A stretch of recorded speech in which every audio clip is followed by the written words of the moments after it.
In 2005, a brilliant scientist named Dr. Alistair Finch, who had just built a revolutionary water-powered engine, vanished from the face of the earth. The police, faced with a clean scene and no leads, settled on a quiet narrative of personal failure, a man who sold his secrets and abandoned his family. For 10 years, that lie was the only story. Then, a geologist conducting a routine survey unearthed a secret buried deep beneath a decommissioned nuclear plant, a truth so horrifying it would threaten to shatter the very foundations of global power. Before I begin, thank you for watching. Let me know in the comments, where are you watching from, and what time is it there? It really means a lot to know you're here with us. We're in this together. Now, let me tell you what really happened. The universe, for Dr. Alistair Finch, was contained within a single, shimmering drop of water. Not as a poet would see it, but as a physicist would, a chaotic, beautiful dance of hydrogen and oxygen, a storehouse of immense, untapped power. In his cluttered garage-turned laboratory in suburban Cleveland, that universe was about to be unlocked. The air, thick with the scent of ozone and hot metal, crackled with a potential that felt sacred. On a crisp October evening in 2005, Alistair, a man whose gentle eyes belied a mind of ferocious intensity, stood on the precipice of a new world. "Okay, Maya, you ready?" he whispered, his voice tight with a nervous energy that was almost boyish. "Don't blink." His wife, Maya, stood by the doorway, arms crossed, a patient smile on her face. She was an art historian, a woman who found meaning in the brushstrokes of the past, while her husband chased the lightning of the future. She didn't understand the calculus that covered every available whiteboard, or the intricate lattice of copper wiring and polished steel that formed the heart of the device on his workbench. But she understood him. She understood the fierce, unwavering conviction that drove him, the belief that he could heal a small part of the world's brokenness. The device itself was deceptively simple in appearance. A crystalline cube, no larger than a shoebox, was connected by thick cables to a standard car battery and a small, clear tank of water. Inside the cube, a sphere of what looked like liquid mercury pulsed with a soft, internal blue light. "Ready," Maya said, her smile widening. She loved this part of him, the mad scientist, the dreamer. Alistair took a deep breath and flipped a single switch.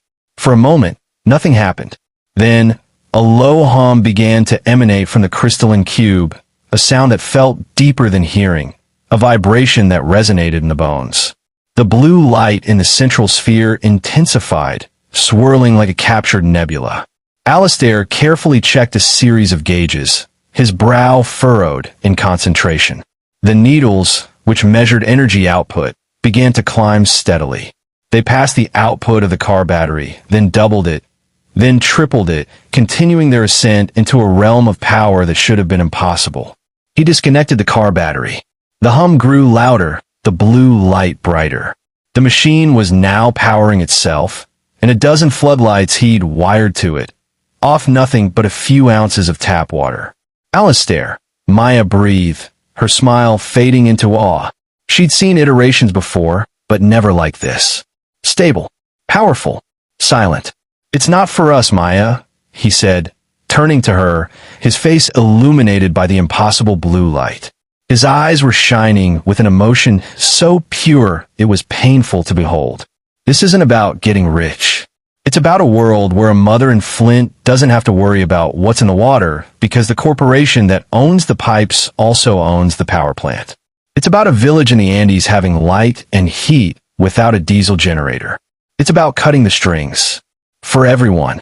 This was the core of Alistair Finch. He was a man who saw systems, and the system of energy was, to him, the fundamental system of control. To control energy was to control nations, economies, lives. His invention wasn't just a new engine. It was a revolution in a box. Their 6-year-old son, Leo, padded into the garage, rubbing the sleep from his eyes, drawn by the light. "Daddy, are you making stars again?" Alistair laughed, a full, open sound that momentarily broke the spell. He swept Leo up into his arms. "Something like that, buddy. Something like that." He held his son tight, the warmth of his small body a grounding force against the cosmic scale of his work. This was why he did it. Not for abstract concepts of humanity, but for this boy, for the future he would inherit.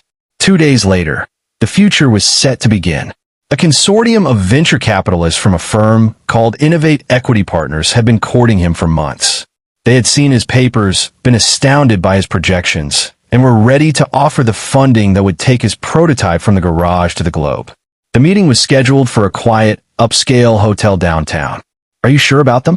Maya asked as he knotted his tie. He looked out of place in the formal suit, a man of ideas forced into the uniform of commerce. "They're just money, Maya. Tools. They'll get us the infrastructure, the manufacturing. Once it's out there, it can't be put back in the bottle. That's all that matters," he said, adjusting his collar. He kissed her, a long, lingering kiss full of unspoken promises. He knelt and hugged Leo, who was busy constructing a tower of blocks on the living room floor. "Be good for your mom, little man. When I get back, we'll go get the biggest ice cream they make." He walked out the front door, his briefcase in hand, and drove away in their modest sedan. Maya watched from the window until the car turned the corner, a familiar ritual that suddenly felt heavy with a strange finality. At that same moment, 100 miles away, Sterling Thorne stood on the 45th floor of the Thorne Industries building, a monument of black glass and steel. He was a man who looked as if he'd been carved from granite, his face a mask of placid authority. He stared out at the sprawling city, a network of lights and roads entirely dependent on the fossil fuels his family had controlled for a century. He was listening to a news report on the television in his office. A panel of experts was debating the growing instability of the energy market. Thorne sighed. He wasn't a man given to emotional displays, but he felt a deep, abiding weariness. He saw the world not in terms of good and evil, but of order and chaos. His life's work was to maintain order. His phone buzzed. He picked it up. "Is it done?" he asked, his voice calm. The voice on the other end was clipped and professional. "The asset is secure. Clean extraction. No witnesses. We are en route to the facility." "Good," Thorne said, and hung up. He turned back to the window. A single man with a dangerous idea was a loose variable, a spark that could ignite the entire system. He hadn't stolen a man. He had contained a threat. He had preserved order. Back in Cleveland, the hours ticked by. Evening turned to night. Maya put Leo to bed. She called Alistair's cell phone. It went straight to voicemail. She called the hotel. The concierge confirmed the reservation for the meeting room, but said no one from Innovate Equity Partners had ever arrived. A cold dread, sharp and immediate, began to creep into the edges of her composure. She called the police. The disappearance of Dr. Alistair Finch was clean, professional, and absolute. There was no sign of a struggle. His car was found legally parked a block from the hotel. The venture capital firm, Innovate Equity Partners, did not exist. It was a ghost, a fiction created for a single purpose. Within a week, the official investigation, faced with a complete lack of evidence, began to pivot. The narrative, whispered by anonymous sources to the press, began to form. A brilliant but unstable man, perhaps in debt, who had likely sold his revolutionary technology to a foreign power and vanished, abandoning the family he claimed to love. The promise of a new world had vanished with him, leaving only the cold, bitter silence of a lie. The first year was a drowning. Maya existed in a state of suspended animation, her life a series of frantic, repetitive motions. She hounded the Cleveland police, her voice growing hoarse from pleading with detectives whose patient, placating smiles never reached their eyes. She spoke to FBI agents who arrived in dark suits, their questions quickly shifting from concern for Alistair's safety to a subtle, invasive interrogation of his life. They asked about his finances, his colleagues, any foreign contacts he might have had. They took his research, boxing up the whiteboards, the notebooks, the prototype from the garage, all under the guise of the ongoing investigation. Maya watched them carry away the pieces of her husband's soul, feeling a profound sense of violation. The official narrative solidified in the press with sickening speed. Anonymous leaks painted Alistair as a volatile genius, a man who had buckled under pressure. The story of a foreign sail took root, a simple, believable tale of greed and betrayal. He was no longer a victim. He was a traitor. The sympathy from friends and neighbors curdled into a wary, awkward pity.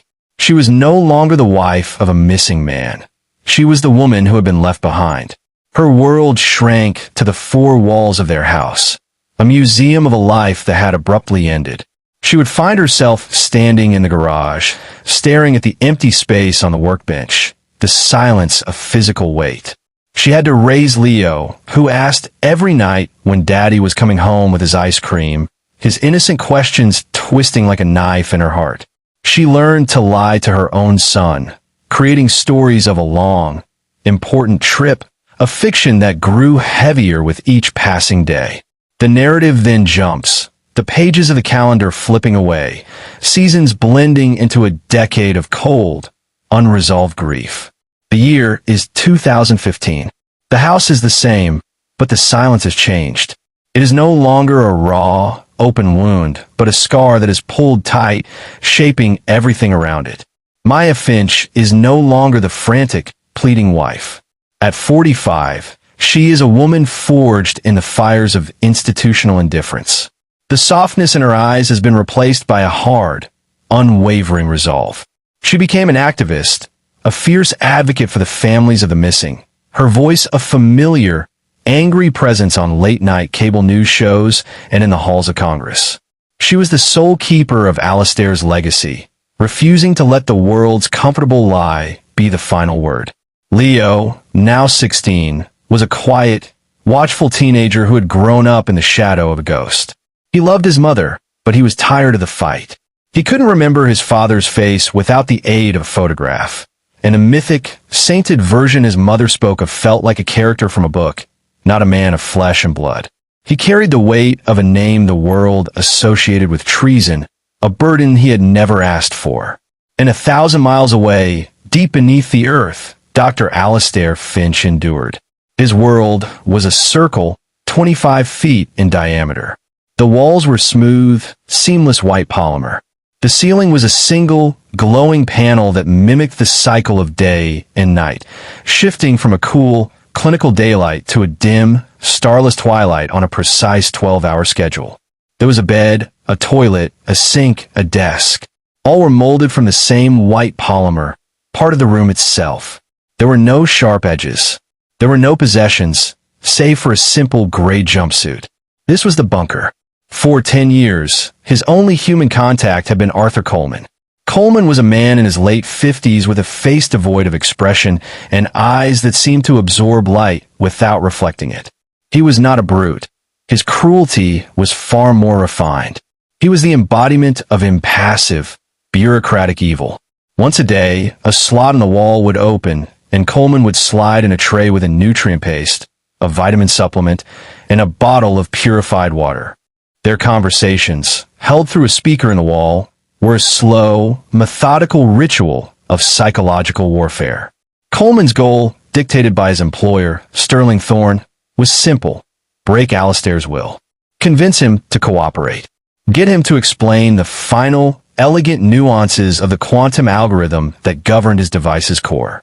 Thorne's scientists had the prototype, but they couldn't crack it. It was a perfect lock, and Alistair was the only key.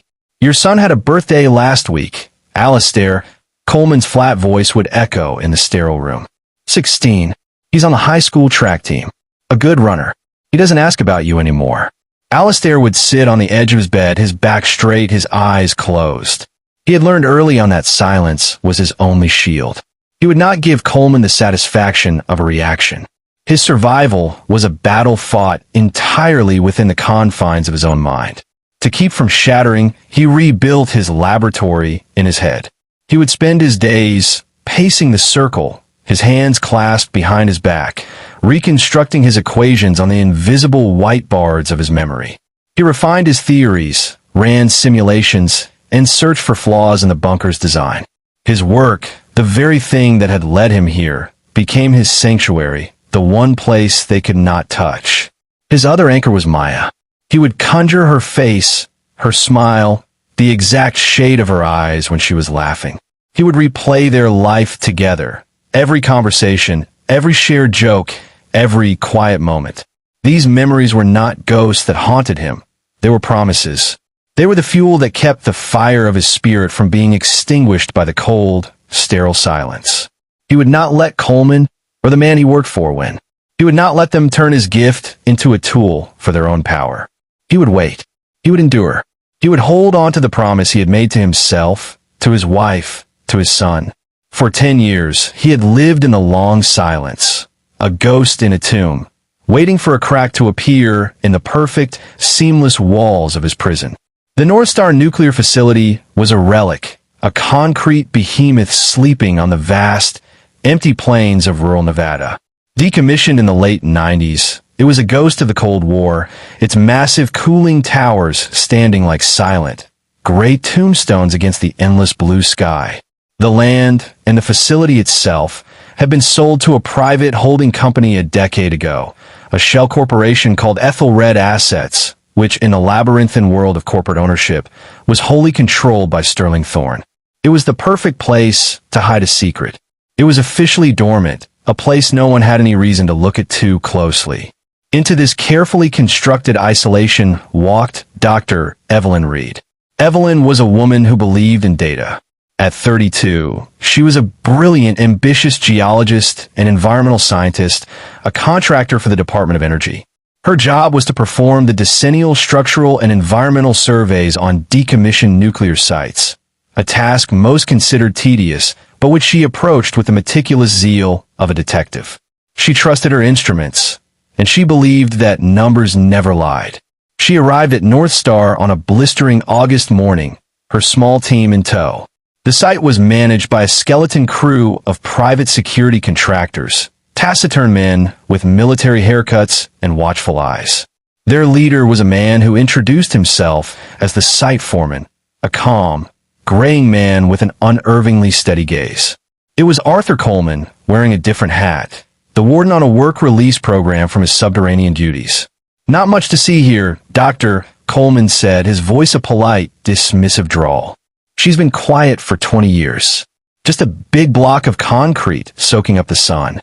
Evelyn just nodded, her focus on her equipment. For 3 days, her team worked, deploying ground-penetrating radar, seismic sensors, and thermal imaging arrays. It was on the 4th day that the anomaly appeared.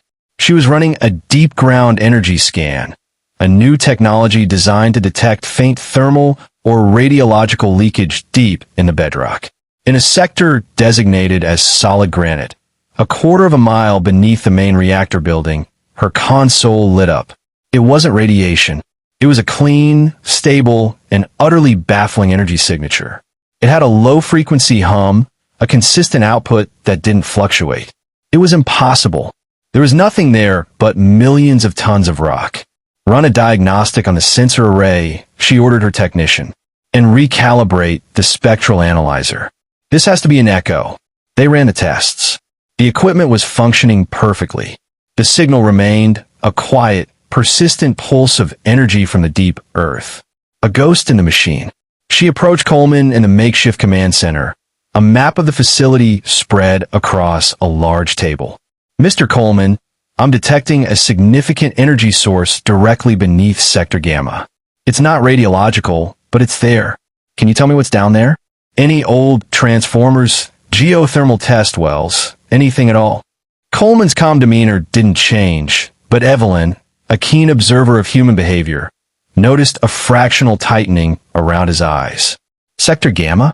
That's solid bedrock, Doctor. Been that way since the Precambrian.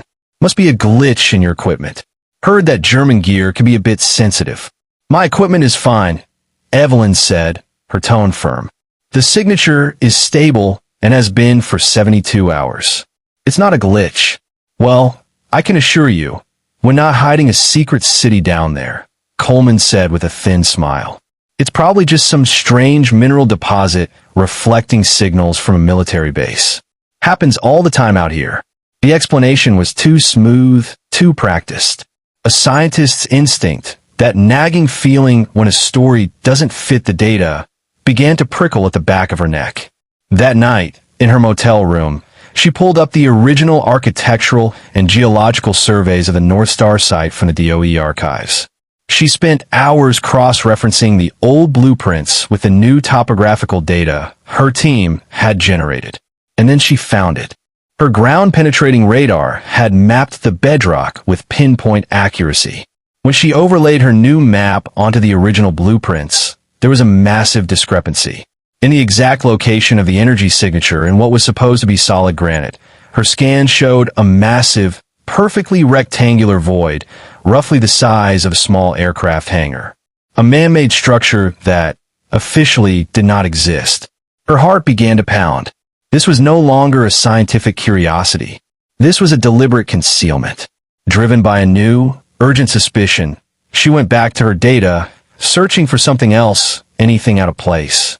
She found it in the atmospheric analysis. A small, cleverly disguised ventilation outlet, masked as a geological survey marker a half-mile from the main facility, was expelling trace amounts of air. The air was unnaturally pure, scrubbed of all pollutants, but it contained a carbon dioxide concentration consistent with the respiration of a single human being. The pieces clicked into place with a terrifying clarity. An unlisted, shielded, subterranean structure. A clean, continuous power source. An air being vented for one person. Evelyn knew she was standing on the edge of something dark and dangerous. The site security, Coleman, they weren't caretakers, they were guards. The official channels were clearly compromised. To report this to her superiors would be to report it to the very people who were part of the cover-up. She was alone with this knowledge, and the data on her laptop felt like it weighed 1,000 pounds. She made a choice. She had a contact from a previous collaboration, a sharp, no-nonsense analyst in the FBI's counterterrorism division named Agent Diaz. She trusted him. Working through the night, fueled by coffee and a growing sense of dread, she compiled everything.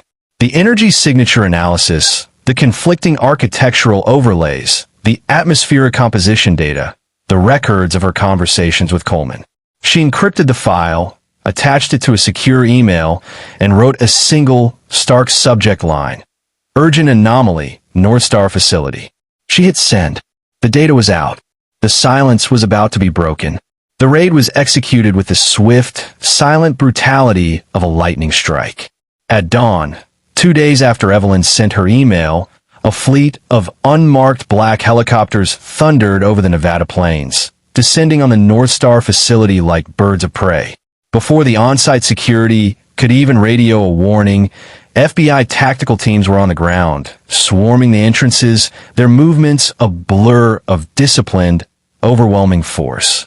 Arthur Coleman was apprehended in the command center, his face a mask of disbelief, the first crack in his impassive facade in over a decade.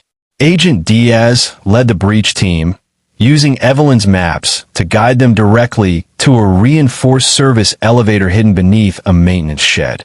It wasn't on any of the official schematics. They blew the doors. The elevator led down, deep into the earth.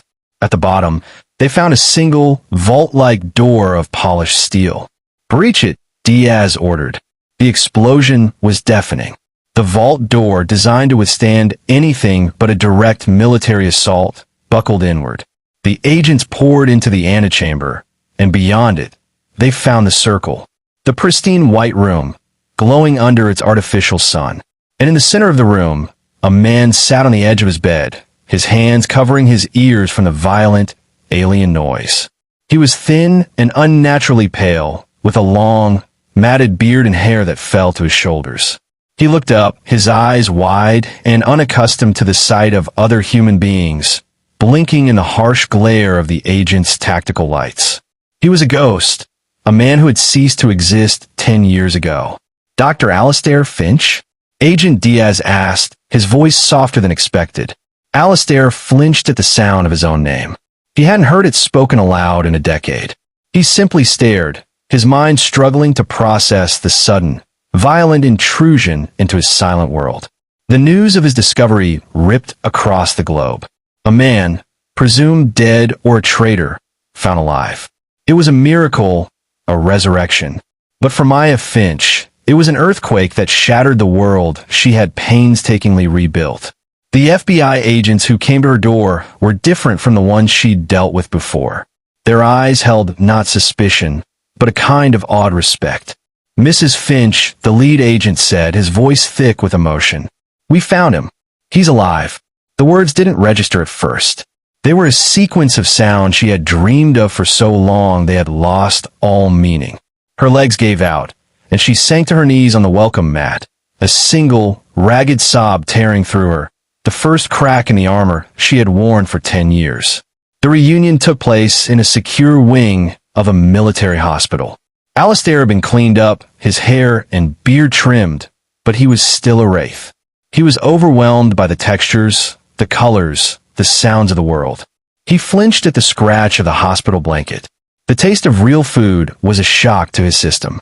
When Maya walked into the room, he looked up, he saw her, and for a moment, the ghost was gone. "Maya," he whispered, his voice a dry rasp. She rushed to him, but stopped just short of his bed. The man before her was, and was not her husband. The light in his eyes was dimmed, replaced by a deep, haunted caution. A decade of silence was a chasm between them. She reached out a trembling hand and touched his face. His skin was cool. He closed his eyes, leaning into her touch as if it were the only real thing in the universe. The tears streamed down her face. 10 years of grief finally finding their release. The most difficult reunion was with Leo. The quiet, watchful 16-year-old was brought into the room. He stood awkwardly by the door, staring at the stranger who was his father. This pale, fragile man was not the mythic hero from his mother's stories. This was a real person, broken and lost. "Leo," Alistair said, his voice cracking. He saw not the teenager before him, but the 6-year-old boy building a block tower on the floor. "Hi," Leo said, his voice barely a whisper. He didn't know what to do. He couldn't bridge the gap of 3,650 days. He couldn't hug this man. He just stood there, a silent testament to the stolen years. The world celebrated a miracle. A family was reunited. A hero was returned. But in the quiet hospital room, the Finch family was just beginning to understand the true cost of the long silence. The rescue wasn't an ending. It was the beginning of a new, more complicated ordeal. Alistair was free from his physical prison, but the psychological walls were still standing. And the man who had put him there, Sterling Thorne, was still free, a silent, powerful phantom watching the events unfold, his grand plan not disrupted, but merely entering its next phase. The ghost had been found, but the game was far from over. For a week, the world was captivated by the fairy tale. The brilliant scientist, resurrected from a decade-long entombment, reunited with his fiercely loyal wife and the son who had grown up without him. News channels ran endless loops of Alistair's old university photos, contrasting them with the gaunt, haunted face of the man who had emerged from the bunker. The story was a beacon of hope in a cynical world. But while the public was consumed by the human drama, Sterling Thorne initiated the next stage of his plan. The rescue had not been a defeat, it had been a trigger. Working through a clandestine network of shell corporations and compromised traders, Thorne began to exert massive, invisible pressure on the global energy markets. A key refinery in Saudi Arabia suffered a mysterious, catastrophic fire. A crucial pipeline in the North Sea was shut down due to a falsified safety report. Coordinated cyber attacks sowed chaos and uncertainty in the stock markets of London and New York. Within days, the price of oil began to skyrocket. Gas prices at the pump jumped by $1, then $2. The stock market shuddered, teetering on the edge of a full-blown crash. A wave of fear and panic, expertly manufactured, swept across the globe. The world was suddenly facing a dire energy crisis, and Sterling Thorne, the stalwart titan of traditional energy, had positioned himself as the only man who could offer a solution. While the world watched the crisis unfold, Thorne made his move. He requested a private, off-the-record meeting at a secluded estate in Virginia. The attendees were a carefully selected group.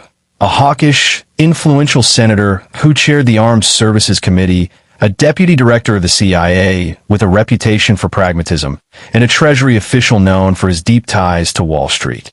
They were powerful men, men who understood how the world truly worked. Thorne, calm and impeccably dressed, laid out his proposition with the cold clarity of a surgeon. "Gentlemen," he began, "what you know as the rescue of Dr. Finch was, in fact, the containment of a national security threat I have been managing for 10 years. He painted a masterful picture of lies. He claimed he had discovered Alistair was about to sell his technology, which he described as dangerously unstable, to a rogue state. Acting as a patriot, he had secured both the man and the device to prevent a global catastrophe. He had kept Finch in a secure, humane facility, waiting for the right time to bring him back into the fold. The technology is real," Thorne continued, letting the words hang in the air. "It is the key to complete energy independence. But in its current state, it is a weapon. In the wrong hands, it could destabilize the world. In the right hands," he paused, looking each man in the eye, "it can ensure American dominance for the next 2 centuries. Then came the ransom note. He, Sterling Thorne, was prepared to turn over Dr. Finch and the prototype to the United States government. He would allow his own scientists, who had studied the device for a decade, to oversee its safe implementation. In exchange for this patriotic act, the government would execute a federal buyout of his entire fossil fuel infrastructure, his refineries, his pipelines, his oil fields, at a pre-crisis valuation. The price tag was $3 trillion. It was not a sale, it was a coronation. He would be paid a king's ransom to become the gatekeeper of the new world, transitioning seamlessly from the king of oil to the emperor of water. Simultaneously, Thorne's public relations machine went to war. Pundits and experts on his payroll began appearing on news networks, raising serious questions about Dr. Finch's mental stability. They spoke of Stockholm Syndrome, of the psychological trauma of long-term isolation. They suggested his memories couldn't be trusted, that his claims were the ramblings of a broken man. They weren't assassinating his character. They were assassinating his credibility. For Alistair, Maya, and Leo, living in a secure but sterile government debriefing facility, the world outside their window began to feel like a new kind of prison. The FBI agents who had been their saviors were now their guards, their questions becoming more pointed, more skeptical. They were asked to go over the details of Alistair's captivity again and again, their story subtly cross-examined against the new narrative being woven by Thorne. The breaking point came when they saw Sterling Thorne on television. He was giving an exclusive interview, his face a mask of solemn gravity. "I did what was necessary to protect this country," he said, looking directly into the camera. "It was a heavy burden, but one I was willing to bear. Now it is time to bring this technology home, safely and responsibly." Alistair stared at the screen, his hands clenched into fists. The man who had stolen 10 years of his life, who had kept him in a concrete tomb, was being hailed as a patriot. The crisis, the interview, the shifting tone of the agents, it was all connected. "It's him," Alistair whispered, his voice shaking with a cold fury. "He's not just getting away with it. This was his plan all along." Maya looked at her husband, then at her son, and then at the television where the architect of their pain was being celebrated. The fairy tale was over. They had not been rescued. They had merely been moved to a different square on the chessboard. Thorne was about to checkmate the world, using her husband's soul as his final, winning piece. The realization that they were still prisoners, just in a more gilded cage, settled over the Finch family with a chilling finality. The government, the very institution that was supposed to protect them, was negotiating with their tormentor. Thorne's gambit was perfect. He had created a crisis and was now selling the only solution, a solution he had stolen. They were alone, their credibility systematically dismantled by Thorne's media machine. In the sterile conference room of the government safe house, the three of them sat with Dr. Evelyn Reed. The geologist, whose unwavering belief in data had set these events in motion, had become their only true ally. She had been sidelined by the FBI, her role in the discovery minimized, and she was furious. "They're going to make the deal," Evelyn said, pacing the room. The pressure from the energy crisis is too great. Thorne is offering them the ultimate political victory, energy independence. They'll paint him as a hero and bury you in the truth to make it happen. So we're trapped, Leo said, his voice bitter. It was the first time he had spoken in an hour. There's no way out. Alistair looked at his son, at the cynical despair in the eyes of a boy he barely knew. A fire he thought had been extinguished over 10 years of cold silence began to burn. He had spent a decade resisting, preserving his mind and his work. He would not let it end like this. He has the lock, Alistair said quietly, his voice gaining strength. But he doesn't have the key, not the real one. Maya and Evelyn turned to him. The prototype they have, the engine, it's more than just an engine, Alistair explained, a spark of his old, brilliant energy returning. I was always paranoid about this, about someone stealing it, trying to weaponize it or bury it. I built in a failsafe, a philosophical one. He explained that the device's quantum core was tied to an incorruptible, decentralized ledger, a concept that would later be known as a blockchain. Every watt of energy the device produced was recorded, time-stamped, and encrypted in a public-facing but dormant protocol. It was designed to be the ultimate tool of transparency. It creates its own unforgeable birth certificate for every bit of power it generates, Alistair said. I designed it so that true ownership of the technology could never be claimed by one person or corporation. It would belong to the public record. Thorne thinks he has a silent, controllable asset. He has no idea he's sitting on the world's most powerful truth machine. A sliver of hope cut through the despair in the room. Can you activate it? Maya asked, her heart pounding. I can, Alistair said. But not from here. The activation requires a specific quantum signal pulse. I can't generate that with this equipment. I need a real lab. A university physics department, a particle accelerator, something with a signal generator I can modify. The plan was audacious, bordering on impossible. They had to escape their government protection, infiltrate a high-level research facility, and broadcast a signal to a device whose exact location was unknown, all while being hunted by the most powerful man in the world. Evelyn Reed smiled for the first time in days. I know a place, she said, and I think I can get us out of here. Using her knowledge of federal security protocols, Evelyn engineered their escape. She triggered a series of false fire alarms in the facility, creating a window of chaos just long enough for them to slip out a service exit to a waiting car she had arranged. They drove through the night, a family of fugitives, to a university research campus in California where Evelyn had a friend and former colleague who owed her a significant favor. For 48 hours, they worked in a borrowed, sub-basement laboratory, a place of humming machines and liquid nitrogen steam. Alistair, back in his element, worked with a feverish intensity, his hands flying across keyboards and soldering wires, his mind alive and sharp. He was no longer a victim. He was a scientist waging war. Finally, it was ready. It's a shot in the dark, Alistair said, his finger hovering over a key. The signal will propagate, but Thorne's facility is shielded. We have to hope a fraction of it gets through.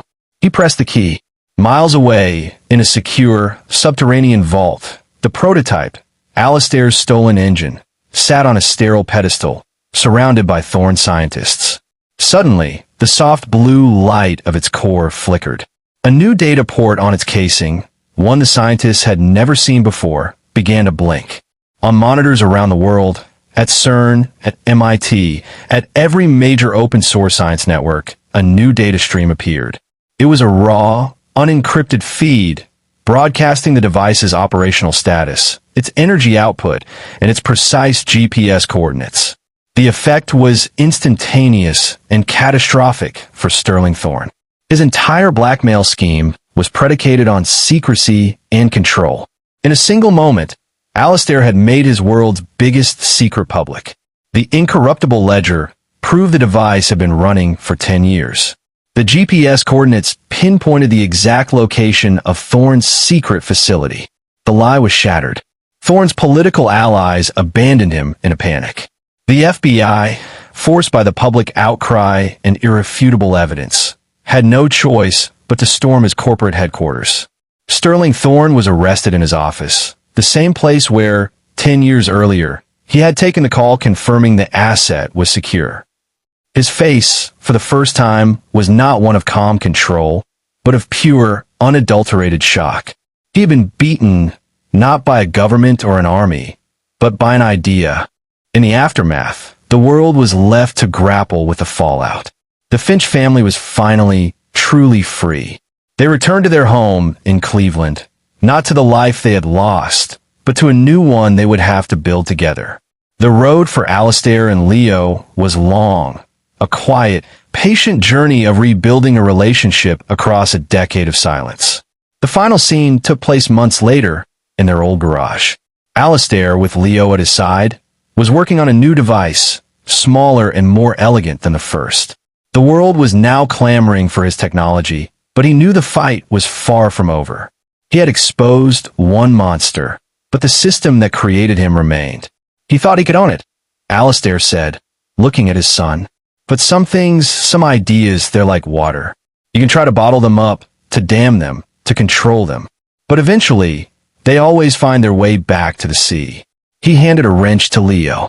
The boy took it, his hand closing over his father's. A small, simple connection. A promise not of a perfect future, but of a shared one. The work of healing the world and themselves had just begun.